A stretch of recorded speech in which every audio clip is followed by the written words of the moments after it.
I promised you a shortcut for this question as well. Again, we're asked to predict the hydronium ion concentration and pH for half a mole per liter of cyanic acid. So we can actually cut out the ice table from this problem entirely. If you are doing a problem for a written response, you want to use the ice table. You need to show all of your work.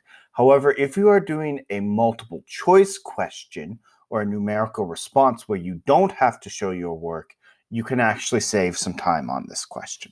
So what you're going to do right away is you want to check the rule of 1,000 right off the bat. Find out what half a mole per liter divided by the Ka is. So the Ka is 6.2 times 10 to the negative 10.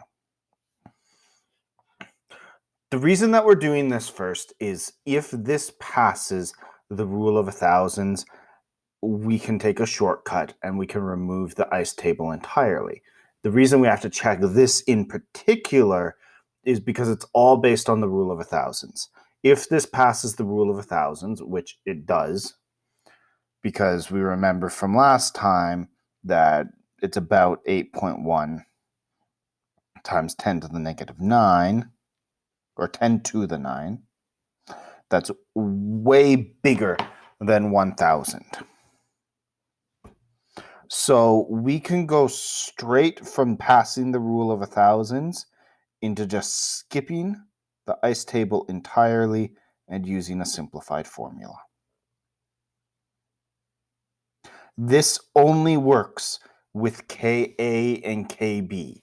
You cannot do it with other equilibriums, and you cannot do it if your two products don't start at 0. If they start at any other number, this won't work. But most of the time, they do start at 0.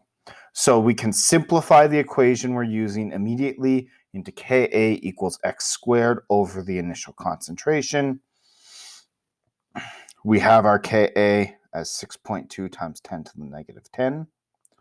It's going to be equal to x squared over 1/2.